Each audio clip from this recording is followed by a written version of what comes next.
አላወቅሽ ደግሞ እናቷ ነፋት። እሷ እናቷ አይደለችም። ምን አልክ አንተ? ብሌን ልጅ አይደል? ሰላም ጤና ይስጥልኝ ውድ ተመልካቾቼ፣ እንዴት ናችሁ? ደህና ናችሁ ወይ? ሁሉ ሰላም፣ ሁሉ መልካም ነው፣ እግዚአብሔር ይመስገን። እኔ በጣም ደህና ነኝ። ዛሬ እየላችሁ የመጣሁት ቪዲዮ አደራ ድራማ ነው። አደራ ድራማ በጣም በሚያሳዝን ሁኔታ ሳሚና የብሌን እናት ሰላሚና ተያይዟል። ምክንያቱም ብሌንን ዶክተር እቤት አስቀምጣችሁ ማሳከም ትችላላችሁ፣ ከዚህ ሆስፒታል ውስጥ ወስዳችሁ እቤታችሁ ማሳከም እንደምትችሉ ነው ሆስፒታሉም የሚፈቅድላችሁ ብሏል። ነገር ግን ብሌን በፍጹም ከሆስፒታል ውስጥ ከወጣች በኋላ እናንተ ቤት ሄዳ አትኖርም። ልጄ እኮ ድሮንም ልጄ ነችና ለመስራት ነው አንቺ ቤት የሄደችው እንጂ ልጄ በፍጹም አንቺ ቤት ልትሰራ ነው የሄደችው እንጂ ልጄ ነች እንጂ ልጅሽ አይደለችም በሚባል ሁኔታ እንግዲህ ሶስታቸው ቆሞ ሲነጋገሩ ነበረ። ብሌን እንዴት አንቺ ቤት ሄዳ ትታከማለች? እንዴት ከአንቺ ጋር ምን ትሰራለች? ከአንቺ ጋርስ የምትሰራው ነገር ምንድነው? ምክንያቱስ ምንድነው? በሚባል ሁኔታ ሲነጋገሩ ነበረ። አንተ ታዲያ ሳሚ ለምንድነው ብሌን ገኒ ጋር እናቷ ጋር ሄዳ የማትታከመው የማትፈልግበት? አንተስ ምክንያትህ ምንድነው? የፈለከው ነገር በግልጽ መናገር ከቻልክ በግልጽ መናገር ትችላለህ። የእሷ ምክንያት ምንድነው? የገኒ ምክንያት።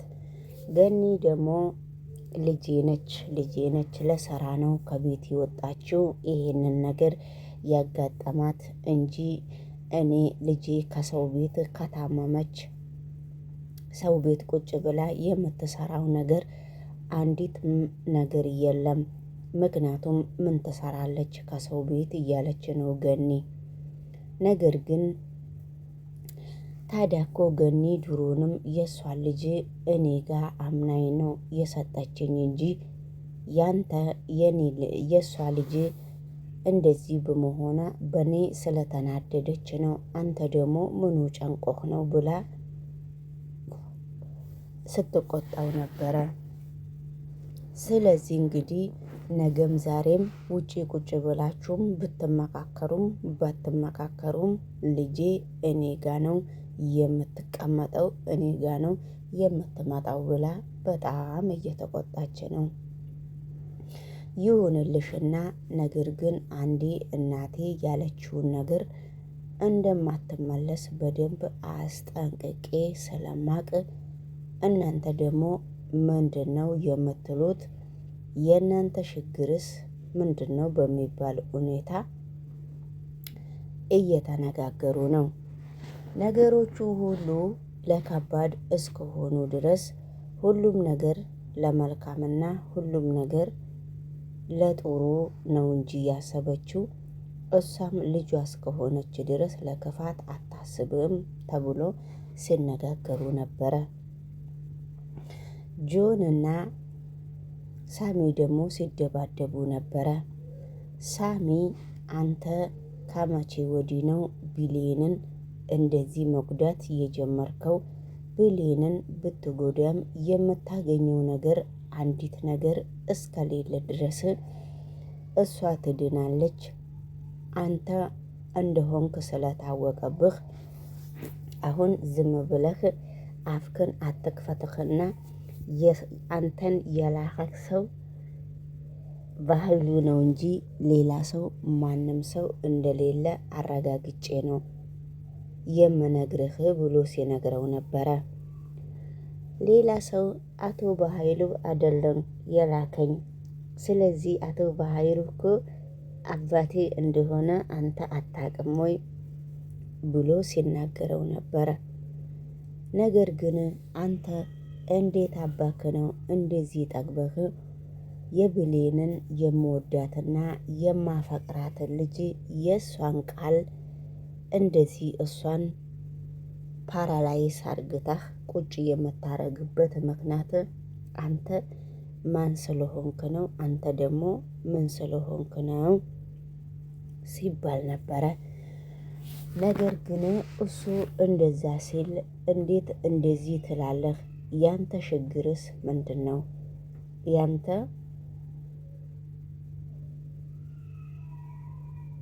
ያንተ ችግርስ ምንድን ነው?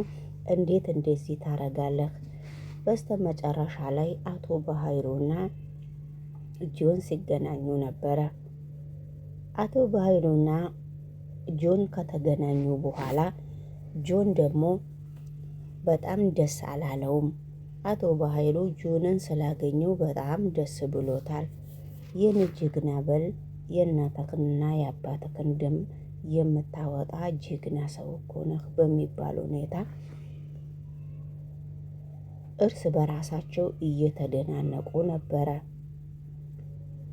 እርስ በራሳቸው ቢደናነቁም ነገሮቹ ሁሉ ለነሱ ከባድ ቢሆንም እነሱ እርስ በራሳቸው ዛሬ ለጊዜው ችፕስ እናረጋለን እንካ ችፕስ ሲባባሉ ነበረ። ነገር ግን ቃልዬ ልጤዋ እየሮጠች ስትመጣ ነበረ። የገነትን ዶክሜንት ሰርቃ ከቤት ውስጥ እየተንቀዠቀዠች ስትመጣ ነበረ። ዶክሜንቱን ሰርቃ ስለዚህ እንግዲህ ዶክሜንቱን ሰርቃ ወደ ቤት ስትመጣ እሷ እችን ልጅ ምን ከዚህ ታረጋለች ብሎ ሲጠይቅ ነበረ። ራሱን ጆን ትተዋወቃላችሁ ወይ ብሎ ሲጠይቀው አቶ በሃይሩ እኛ የትም አንተዋወቅም ብለው ተካካዱ። ነገር ግን እሱ አፍቅሯት ነበረ። ስለዚህ እንዴት እንደዚህ ትላለክ በማለትም እኔ በፍጹም እሷን የማቀው ነገር የለም፣ እኔ በፍጹም እሷን አላቃትም በሚባል አባባል ሲስማሙ በመካከሉ እንግዲህ አቶ በሃይሩ ቃልዬና ጆን ይባላል ተባብለው አስተዋወቀ።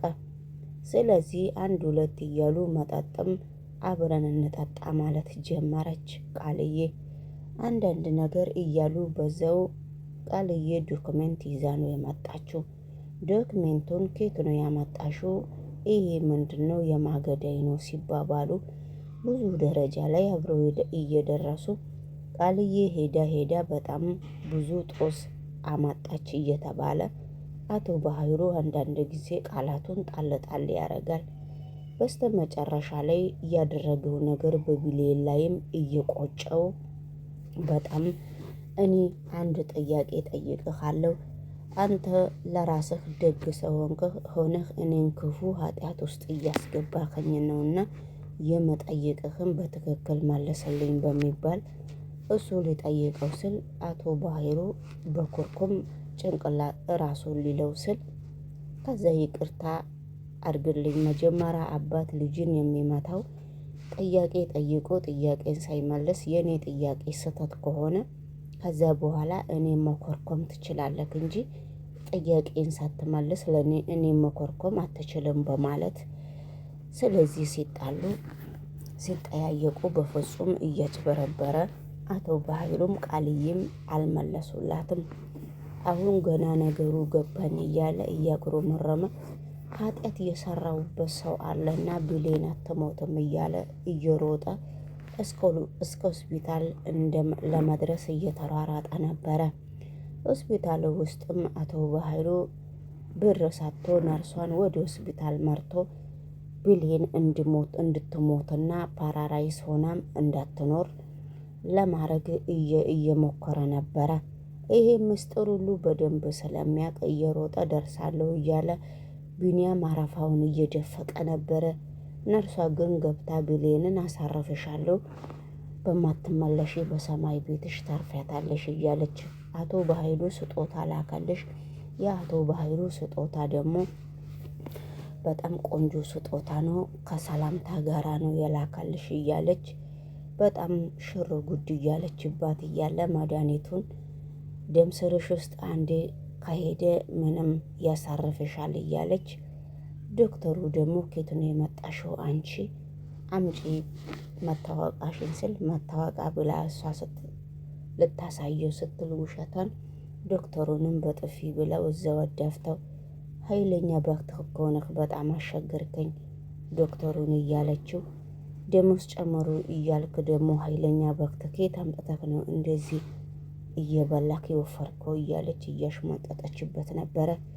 በዛን ጊዜ ግን ሳሚ ለቢሌል ሊደርስላት እየተሯሯጠ የሆነ አንተ ሳሚ ምንድነው ጦስ ልታመጣ ነው ወይ እንደዚህ የምትሯሯጠው እያለች ነው። በብዙ ጊዜ ሳሚ ነርሱም ዶክተሩን ገብቶ ቤት ውስጥ ቁጭ አሉ። ቢሌል ላይ ምን እየተካሄደ ነው ብሎ በጣም የሚሰራውን ነገር ካሙሽ ደግሞ እናቷ ነው እሷ እናቷ አይደለችም። ምን አልክ አንተ? ብሌል ልጅ